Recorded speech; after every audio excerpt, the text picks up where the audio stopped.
Par rapport aux caractéristiques de la communication, il faut savoir qu'il nous est impossible de ne pas communiquer. On peut décider de ne pas parler, oui, mais cette décision communique quelque chose. Parfois, on communique avec nos visages, nos regards, notre intonation du volume ou bien le volume de notre voix, etc. Donc, on peut communiquer la colère, la peur, la culpabilité, le manque de confiance, sans utiliser de mots, sans parler, hein. De plus, les expressions de notre visage, notre attitude, nos gestes, notre posture, nos comportements et notre façon de nous habiller parlent à notre place, hein. Donc, il faut savoir qu'il y a des éléments qui échappent à la connaissance. L'être humain euh, considère que la communication, c'est le parler. La communication, également, ce sont les mots, les phrases. Mais non, il y a d'autres éléments qui caractérisent la communication. La communication, elle est unique et irréversible. Ce qui est dit, hein. Lorsqu'on va communiquer, on va parler et dire un message à quelqu'un, on ne peut pas en revenir. On ne peut l'effacer. Tout au plus, on pourra le nuancer ou l'expliquer pour le rendre plus compréhensible.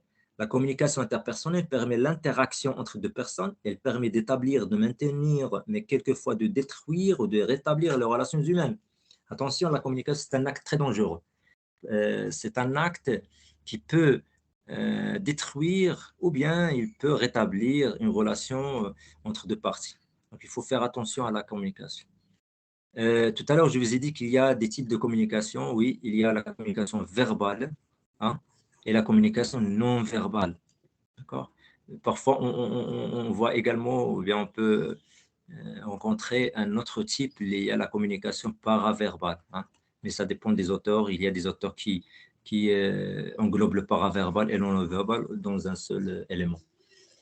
Donc, par rapport à la communication verbale, elle correspond à l'utilisation des mots pour faire passer un sens au message. Donc, les composants de la communication verbale, il y a les choix des mots, c'est-à-dire le vocabulaire, la syntaxe, c'est-à-dire la grammaire utilisée, la construction des phrases, etc.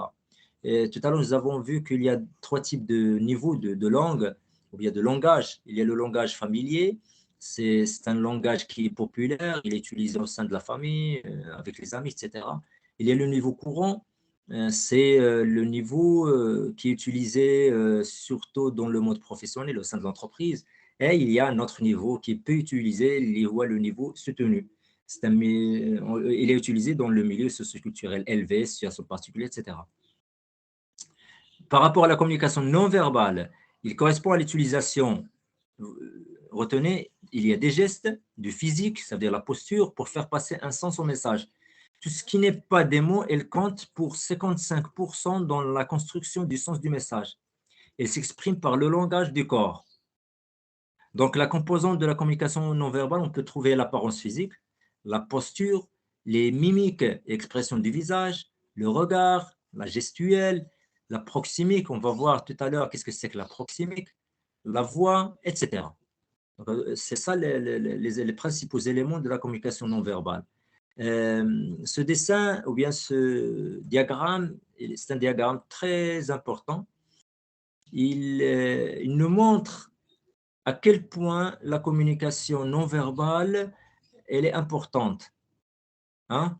Donc, ici, en bleu, il y a l'impact de la communication et en gris clair, on note la maîtrise de la communication. Généralement, ce que les chercheurs dans le domaine de la communication constatent, c'est que malheureusement, l'impact de la communication verbale, ça veut dire en utilisant les mots, les phrases, les syntaxes, l'impact il est de 7%. Bien sûr, l'impact sur la relation humaine, sur la communication d'une manière générale, il est de 7%. Mais on la maîtrise, il y a une grande maîtrise de cette communication. Par contre, de l'autre côté, il y a une maîtrise moyenne de tout ce qui est communication paraverbale. Paraverbale, ça veut dire qu'il utilise le ton de la voix, etc. Il y a une maîtrise moyenne, mais malheureusement, la voix, ou bien l'impact, il est de 38%.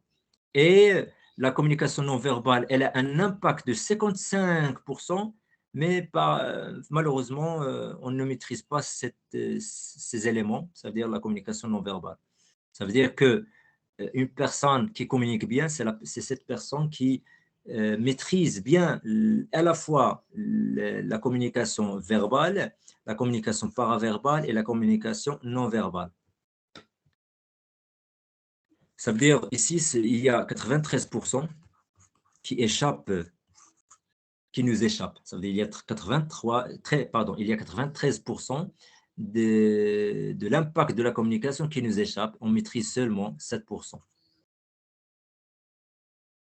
Donc, par rapport à la communication verbale, le premier élément, c'est l'apparence physique. Elle englobe à la fois la tenue vestimentaire, comment on est habillé, la coiffure, les accessoires, le parfum même, etc. Elle crée immédiatement un climat entre les interlocuteurs puisqu'elle reflète l'image que l'on veut donner de soi, consciemment ou non. Elle est donc très importante pour donner une première bonne impression. Notre apparence et les tenues vestimentaires que nous portons ont un impact sur l'impression que les autres se font de nous. Donc, il ne faut pas ignorer l'impact de l'apparence physique. C'est très important. Je vous ai dit l'autre fois que l'apparence physique elle est très importante, surtout dans des entretiens d'embauche. Hein. Lorsque vous êtes invité pour un entretien d'embauche, il faut soigner son apparence physique avec tout ce qui est coiffure, tenue vestimentaire, même le parfum, etc. Ça donne une image positive de ta personnalité. La posture également, c'est l'attitude corporelle dans sa globalité. Ça veut dire comment je me positionne par rapport à l'autre. Ça veut dire la position de la tête, du buste, des jambes, des pieds, des bras, etc. Comment je m'assois, hein, etc. Elle révèle la personnalité de l'individu, ses intentions par rapport à la situation de communication. On peut noter qu'il y a des types de postures, il y a des postures de soumission, de dominance, de partage, de rejet, etc. On va voir ça dans une séance ultérieure.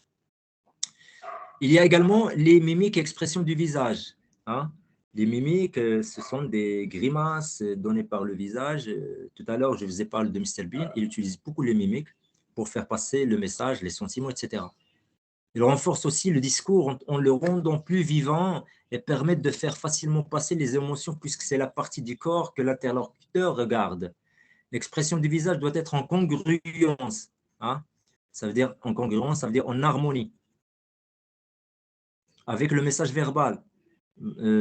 Lorsque vous exprimez avec des phrases comme, par exemple, vous êtes content, donc il faut qu'il y ait une représentation du visage qui dit que vraiment tu es content, hein, etc. La discordance, hein, c'est-à-dire le manque d'harmonie entre le verbal et le non-verbal, brouille la signification des messages. Il crée chez l'autre, chez l'interlocuteur, un sentiment de, un sentiment, ça veut dire que ne sait pas exactement quel est le message envoyé par l'émetteur. Il devient perplexe. Hein.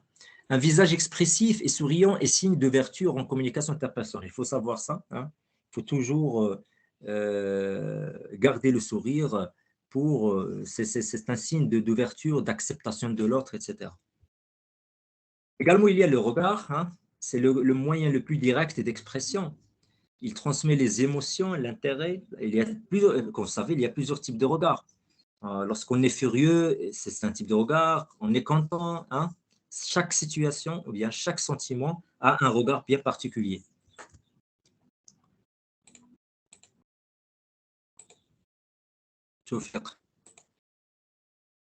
Elle est aussi souvent déterminée par le milieu culturel. On distingue différents types de distances. Pardon. Pardon. Et maintenant, on passe à la proximique. La proximique, c'est la distance qui existe entre les interlocuteurs. Il indique le rôle que chacun compte jouer dans la communication et sa situation par rapport à l'autre.